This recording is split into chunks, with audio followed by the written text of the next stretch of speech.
it. Yeah, man, listen, man, it's there. I won't even edit it out. I don't like that count. I'm gonna get my teenage daughter to cut me a different one, man. But I'm gonna do this the same way I always do. No introduction. This is my guest, Terrill Davis, wide receiver, athlete, one of those quarterback friendly type brothers. Brother Terrill, like I said a couple minutes ago, man, before I got started, greatly appreciate your time. And yeah, man, I invited you on because I've seen the numbers, I've seen the tape, I saw the background, and like I said, seeing a kid from Oklahoma, like really Oklahoma, like people think OKC, Dodge City. Like I got family in Enid. I Yeah. know folk from Tulsa.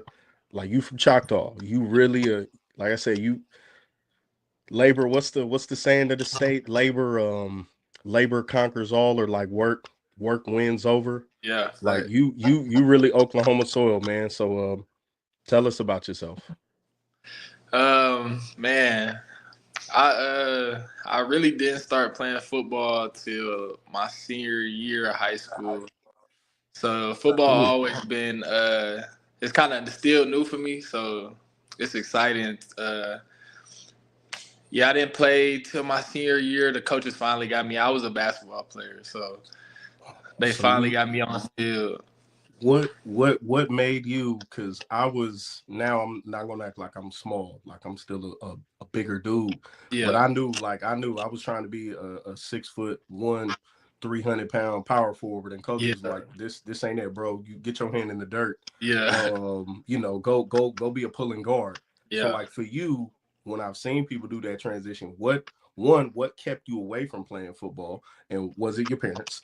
And two, what led you to finally kind of, I guess, once coaches found you, to even agree? Because did they never approach you?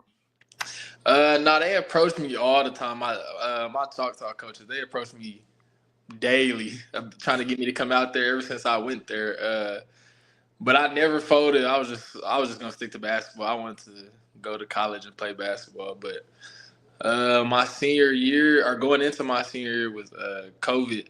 So Mm, all the basketball gyms were closed. So I went out to the field with my guy Jordan Mukes. He at ACU right now. I went out there mm. with him, and they was just doing like one-on-ones and stuff, and I was like, "Dang, this is kind of fun." And then they taught me into just coming out there, and I was like, "Yeah, I might as well as senior year, so why not?" So you ever even picked up a ball or caught a ball, thrown a ball? I mean, we all kind of just toss it around, like I'm from Yeah, LA, traditionally you'll play in the street. You yeah, from Oklahoma, like north of Texas, football is huge. Like yeah, you avoided playing your whole life. yeah. I really wasn't too big into sports until I say about eighth grade. I started playing basketball. Then I liked that, so I was just like, I can't go wrong with playing football for my last year. I just gave it a try, and it went super good. So I'm Nice. grateful that it happened. For anybody who's watching this, never really played it, wasn't it? So I'm pretty sure you were absolutely studious. You were locked into probably not just your academics. Do you do music? I don't. I was just Man, a what regular. was Tara? What was you doing? What were you doing, Tara? I just like to hang out with my friends at first, but then I'm like, I gotta do something. Like all my friends was playing sports, I'm like, I gotta do something. So Got it, I got it, finally got into it. got it. I mean, if nothing else, man, that's an amazing story, because the fact that you arrived to the sport that late Yes, and sir. were able to achieve, like, getting to a state championship. Yeah. If you watch this and you from Bixby, I naturally don't like you because I like Fact. Terrell. The fact. Bixby, I feel like y'all, what was it, 14, 17? Yeah, it was 14, I 17. feel like it was some fraud. I feel like it was some Yeah. fraud I involved. feel that way too. A little bit of some capery, Yeah. was involved in that. But Fact. no, man, I mean, to only play your senior year and to get league titles, or league awards and these accolades, and then to get a scholarship to go to college after 1 year, that's like peak athleticism. Like that's 1% of 1%. Yeah. No, yeah, for sure. It was definitely like it was like a surreal moment when I got my first offer for football. 'Cause I didn't have no offers in basketball, so I was just Mm. like, it was just like, dang, it's crazy, and then they all start rolling in. So it was just like it was a fun moment for me, for real. What was the emotionally, how did it feel to go from being somebody who was so heavily invested and really just wanted to be a hooper, and then just doing this 1 year of football and everybody fell in place? Like, how did you process that of being somebody who, like you said, like I was always gonna hoop, I was Yeah, always gonna ball, and then to pivot from that into football, and that's where the scholarships came from? Like, what, yeah. when the first letter came in, I know it's happiness, but then what was it like when none came in for hoop? Man, it was hard because like you said, I invested a lot of time into that. So just like I invest a lot of time in really anything I do. So it was just like I'm like I knew maybe some O's would come in like senior year. I had a good junior year for basketball. So I was like, and I was getting like a little talks, but it was no offer. So Right, and then yeah, just getting the offers from football is like a sigh of relief though. Like I don't gotta, stress to try to get these scholarships. Like they just come.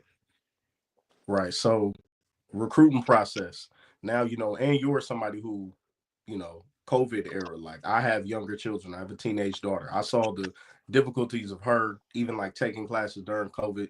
I got a handful of younger cousins who, currently getting recruited to do everything from wrestling to basketball, junior, seniors, and they're like, with post COVID, number one is different. And they're like also the introduction of NIL, even the way coaches recruit at all levels. What was the recruiting process for you specifically during that COVID period where everybody was racked down? Mhm. It was hard. I feel like it definitely affected my recruitment a lot Mm. because I feel like it would have been way different if I wasn't in that COVID era. And but I'm just blessed to be where I am right now though. That's So like awesome. it led me to where I am. So I really can't complain about it. Like I just look back and just look at it as a blessing. Yeah, I mean, you said it best, man. It's a blessing and a win. Like I said, one year, numbers, state championship, Bixby cheated. We've moved past that. Like I said, it's cap. It's not a real win. Facts. But then full on, what made you decide to stay not necessarily at the crib, because Choctaw and Central aren't far, but they also ain't close. Like I've Yeah. I've driven across Oklahoma. People Yeah. think they're like, oh, it's a flat state. I'm like, man, listen, I I, Yeah. I had homeboys who went to Langston and Yeah. some who, were, doing track and stuff out Mhm. at other schools out there. And I'm like, this Yeah. that's drives, man. Yeah. It is dry. That's drives. Yeah. What really pushed me to stay is really just family, like, Hmm. and just not knowing, like, really didn't. I know D2 is like mainly like you're gonna get a college that's really in the middle of nowhere. It's mainly, and I feel like UCO is. I was liking the coaching staff. I was liking everything that they were talking more than a lot. And then that was the only visit I took too. I had a lot of D2 Whoa. scholarships, but UCO, they'll come to my house and they'll have me up at the school all the time. So it just kind of like came That's naturally. dope. So they really were invested in keeping in-state recruit with your talent, your skill set, and being like, this is like that's quality coaching. I Yeah. think a lot of coaches skip over that. They go, oh, this is a kid with in-state, he good, but he probably Yeah. not looking at us. He's not taking us seriously. Yeah. And then they were like, well, shoot, man, no, let's go to his house. I mean, he down the Yeah. road. So they were doing regular. That's awesome, man. Like they had a real interest in you, and clearly they did, because I saw the numbers. They Yeah. had a I've seen the numbers. They had a real interest in you, Yeah. for real, for real. Like it wasn't Yeah. no, oh, we'll bring him in and see how it goes. No, get that man the ball. Yeah. Nah, Get for that man sure. the ball. I mean, so you get to UCO. What was the adjustment of arriving on campus and going from high school kid, I'm with family, to I'm now on campus, independent, and I've got to show up to practice on time. I've got to go, because I don't think people understand. You're looking at depending on the time of day, you're looking at study hall, morning practice, footage, weights. You might have a second period of weights. Your Mhm. weekend is somewhat your weekend, depending on how your position coach want to act. Like, I don't think people fully grasp that process. Yeah. How did you handle that transition from, I kind of, the high school feel of it to, I mean, low key, the professionalism Yeah. of doing it in college? It was definitely a wake up call because high school, you get to go to practice, you go lift, and you just off. Like, but coming to college, it was a crazy wake up call. You got to go to your classes on time, and I was a freshman, so we had lifts before we had classes, and then we got to come back for practice later on in the day, and then we got study hall at 8 o'clock at night. Yep. When you should be sleep. Hey, no, you remember you got that history class. Yeah. So you got to do study hall mandatory. TAs in there snitching if you don't show up. Nah, they stay on top of it. So it was just like it was a real wake up call. I wasn't ready for it at first, but like over time I grew a love for it. Just just being able to get up every day and go do it. Like what I'm saying, instead of just thinking like, dang, I gotta go do it. So okay, so more a self-motivation thing. Yeah, for sure. I mean, that'll help in the long run, man. I think I try to, whenever I speak to people, specifically at least 20 years younger than me, I'm like, look, man, you not saying you don't understand or it's gonna be easy or hard. I'm like, but if you could be a self-motivator, it'll take you far. If you don't need anybody to push the gas on you, if you don't need anybody to press you, you don't need a coach yelling at your face. If you could do all of that on your own internally, oh man, that's a blessing. You're gonna be good. Oh yeah, you'll be straight. So what's your major? My major is general studies. Okay. All right, so major general studies. What's the minor? I think it's a Bachelor of Science. I don't know, because our main major is general studies, but I think it's like a Bachelor of Science. So if I'm not mistaken. So I'll get the Bachelor of Science. Don't let them. I know too many cats. They try to hit it with that arts. I was like, no, fam, don't let them arch you. Nah, for sure. Get that S. Get that S. Don't let them hit you with that A. Get that S on there. I got to. Yeah. All right. So now, amazing season. You go from red shirt, amazing season. So now, during the off season and kicking up, spring ball is in what, the next? We looking at 5-6 weeks. We start our spring ball in 2 weeks, or 3 weeks. 3 weeks. Ooh. Yeah. So it's coming up fast. And how's that weather in Oklahoma right now? Man, it's been cold lately. It's been super cold. But I just look at it as like we lost in a cold game last year because it was too cold. So I feel like I look at it as like a good thing. Like we need that practice in the cold because when it get hot down here, it get hot. I mean, you from there. I mean, you were Oklahoma, like you a real Oklahoma from the soil type dude. So the weather, I mean, I know, get to the certain different areas it shifts, but is it that much of a shift from the crib to where Central is? Not really. No, I don't think so at all, really. Okay. All right. So now coming into this next season, outside of, of course you want to exceed and do more personally, but what are some goals that you would say team-wise that you're really looking to do outside of your own personal goals and numbers and achievements? What are you all looking to do from one of the more tougher conferences in D2, because you're playing Texas schools, you're playing Oklahoma schools. You might, I know once in a while y'all throw in one of like the Oklahoma or one of the other Texas like NAIA schools on the schedule, and that's never easy. And I don't think people put enough respect on D2 or NAIA. I'm like, yeah, you think it's sweet until you play Harding. And they rushing for 400 yards. Like, exactly. It's not sweet. Nah, it's not sweet at all. I'll say just some goals that I have for the team is just bringing in all the new guys. We graduated a lot of people, so we brought in a lot of new guys. So just getting them bought into our culture, and just making sure everybody still got the main goal in mind. Like we don't want to stop at second round of playoffs just because UCO ain't did it before. Like we trying to go even further than that, for sure. So for the players, how many wide receivers came into this class? Either freshmen, mid-year JUCO transfers. How many did you guys bring in? I think we got one transfer and about 3 freshmen. Okay, so you're looking forward to lending a hand and doing a little bit of mentorship and coaching for those young brothers, giving them, assisting them with the curve.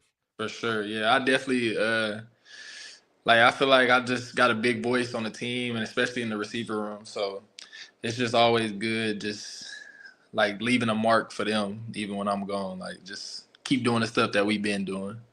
I love it, man. I love it. So last season, I know y'all are, because if I'm right, I know y'all are playing. Y'all don't play Shadron, but I believe y'all probably play Kearney, right? Yeah, we played Nebraska Kearney. All right. So I know y'all got Kearney, y'all got Pitt.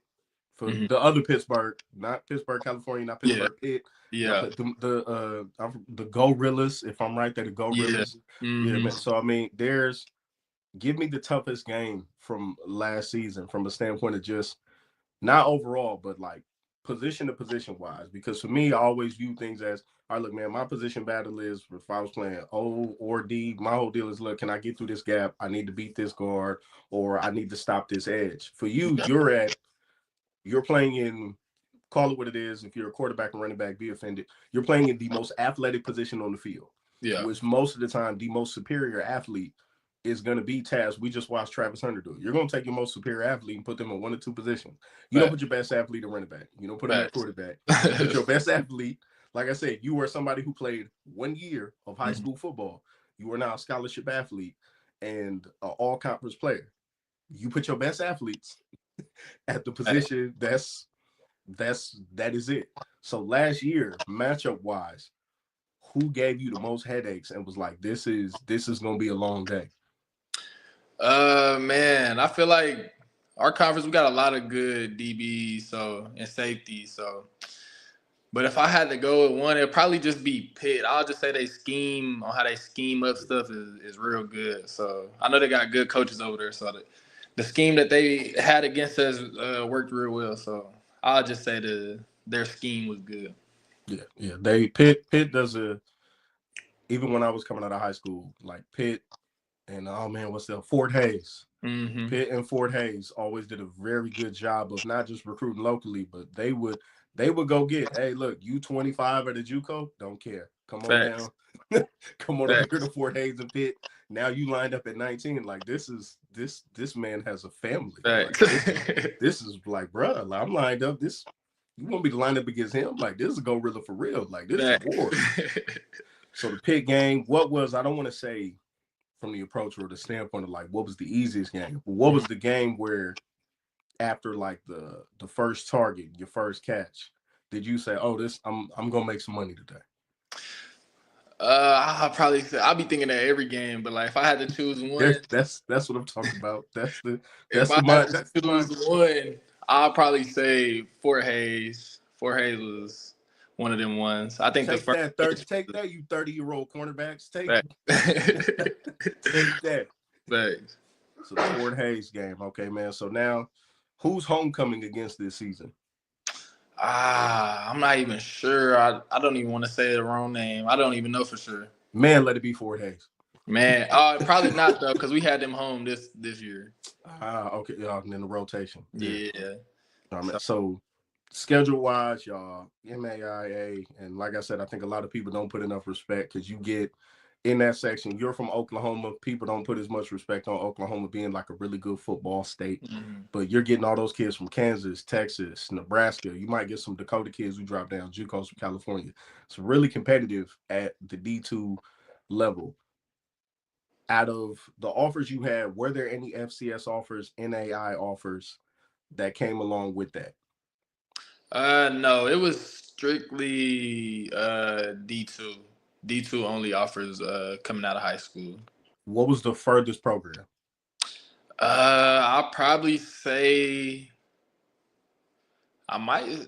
It might have been Northwest Missouri at that time. Okay. I mean, they're a good program. I mean, more of a running team though. Yeah. Like, yeah, they're gonna run the ball. I'm glad Yeah. you picked Central. Yeah, But, they're gonna get your numbers right. yeah. So now we're going to the new season. That's the team goals. What are your personal goals that you want to achieve? I spoke with a partner of mine who's playing pro ball overseas right now, Terrill Robinson. And one of the things, and I told him after every game, I would hit his line to make sure that he knew, like, I'm gonna be your accountability partner. He said his goal for the season is, he said last year he had like 3 drops and they were visible to him. Out of all his catches, he said, I remember the 3 drops. Facts. What is something, a goal or a bar that you're setting for yourself that you want to be accountable for, that regardless of how great the game went, if you won, you still, as somebody who's a self-motivator, what is something that you want to set up for yourself that's an achievable goal that you're going to hold yourself to every single game? Man, my big thing is drops too for sure. Like that's a big thing for me. So I know my trainer, he be on top of it. If I drop anything, even if it's like hard to catch for somebody else, he not hearing none of that. So I'll just say keep the drops definitely to a minimum and really just outdo last season. Like that's always my goal, just to get better though. Like overall, I would say. Okay, awesome. All right, who are you training with during this off season or during this quote unquote free or open period? Mhm. I'm training with D Rob. He down in Dallas, Texas, So and you then I'm training with my trainer in Oklahoma. His name Ron Brown. so you're going from staying with Ron at home in Oklahoma, and then how often are you going to Dallas to get this work? Because I'm pretty sure if you're going down there, it's quality work you getting. Yeah, so I'll go down to Dallas 2 weekends a month Okay. and stay down there for the weekend.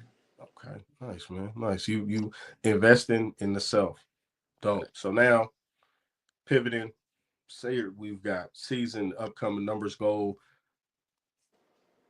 I keep asking this question because I just want people's feel thoughts on NIL and the role that it's playing even at the D2 level. Because I know two kids at D2 level right now, even though it's local, I said, man, I'm glad you're getting it and able to send money home to the family and put gas in their cars, because I'm also thankful because I know they'll watch this. I love them and I no longer wanted to cash at them or sell them money. Hey, Yeah, cuz, can you help me on some gas? No.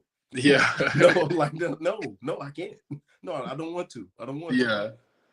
I say I'm happy for it, man. Like especially like kids in D2. Like I know it's just really kind of trickling down to D2 now, but I'm just glad that it's happening because I know in the future it's gonna be even bigger. So I'm just glad that it's getting started, and I think it's good though. I feel like players that's not D1 that can play just as good as any D1 player should get the Right. same compensation. Talk about it. Talk about it. So now that's from NIL. So overall, man, to wrap it up, we have the numbers, you have the skill set. Like I said, more than just watching the numbers. Like I went back and watched highlights and watched tape. Like I didn't all 22 it. Like homeboys of mine who were coaches. But Yeah, that's when I said, man, he gets off well. Said he gets the separation. I'm like, he's not a 6'2", 6'3" guy, but I'm like, he's a for his size, pretty physical receiver. I said, like he bodying these dudes yeah. like he's 6'2", 6'3". Hmm. I'm like, so I mean, you have this skill set, this ability. You've seen it like go exponentially from the 1 year to now, red shirt to numbers. What is the overall goal and how do you get there? Man, my overall goal is, of course, to make it to the NFL. Like that's just a dream of mine ever since I started playing. Uh, Ever since that last game of high school, like that been my dream. So That game ain't count. That game ain't count. yeah, fact. It's like that just put a chip on my shoulder. It just made me want to go even harder though. So I'll just say that's my end goal, and just to get there, just keep going harder every day. That's what I try to push myself to. Like if I Got did it. 2 workouts this day, I ain't gonna get to 3, but I'm gonna make sure I work out harder on them 2 workouts. I like the way that you stopped it right before. You was like, if I do 2 yeah, workouts, I'm gonna do. Listen, anybody yeah, who's you a draft scout and you're gonna watch this video, a year or two from now. Listen, that's honesty, that's accountability. That yeah. brother knows his limitations. You said 2 workout 3. Nah, I'm gonna do the 2. I'm gonna get that Facts. 2 in. Good, Facts. man. So look, man, it's I believe you could make it, man. You have the attitude, you have the self-motivation. Like I said, it's the numbers. You're a physical receiver. I mean, you block on runs. Cats don't want to block on runs. Cats Yeah. don't want to. I'm biased because I was, 300 plus pounds having to block. But I mean, seeing the receiver, I'm like, he blocks it, man. Way to seal that edge, boy. Yeah. Like, there you go, man. That little sweep, chest sweep. Good. So Man, I'm my all trainer, he big on blocking. So even before I came to college, he had us. We was a pass only offense at Choctaw. So and he oh, still made sure like we miss any type of block or even if the ball not coming our way, he wanted us to go make that touchdown block. So it just always been with me since I started. So but it's one of the skills. Like as you go, when I speak to people who made it to that level, always anytime I ask, they say this, they like it's little things. They like coaches look at all of the little things. It's not necessarily always the numbers. They might go, hey, listen, man, this dude, like on this play, everybody else slowed, but this dude finished. He finished the block. This receiver here, he'll go down and play on special teams. So man, this, as long as like you have that attitude and that mindset of not only do I want to achieve these numbers, but man, I'm willing to do the little things, it's gonna pay off in the long run, man. It's gonna pay off in the long run. So if anybody who's watching this later on, where can they find you? Where can they follow you? How could they follow the journey of Terrill Davis, not the one who was the running back from the Broncos? Like, how did well, who in the family's name is Terrill? My pops. That's my. I'm a junior, so I took it. I'm a third, so I know. Yeah. I know. When I saw that name, I was like, this boy like 21. I said, this ain't a 20. I said, this not a YN name. I'm like this not a YN name. I'm like, as a ON, I know. Yeah. I'm like this boy a junior. I already know, man. So okay, good, man. Where could they find you? Where could they follow you? And how could they specifically follow the journey, man, throughout the season? Man, you can always tap into my Instagram, my Twitter, both of them Terrill Davis. So you can type that in, and that's really what I be on the most. So I know that's the YN app, man. I know. I have a teenager. I know. Nothing else. If I can't get that line, I'm like, I can Instagram, and I know I can Instagram. I know I can Twitter, and I'm like, this is insane. But no, man, I greatly appreciate you, man, for the time. Shout out to your family, man. They raised a quality young man, a kid really from the soil, and like they say in Oklahoma, man, like the hard work conquers all. Your hard work gonna conquer, man. It's you've been blessed, and I don't think anything is gonna change for you, man. I think it's up from here. Yes, sir. I appreciate you, man. I appreciate you having me on here too. That's love. Oh man, anytime, man. Looking forward, man. After y'all win the championship this season, after y'all win the conference, I'm gonna follow up with you, know, and we'll wrap this up as as always. Big speed. Y'all trash. All right, sir. I'll tap you. All right, appreciate you. Peace. All right.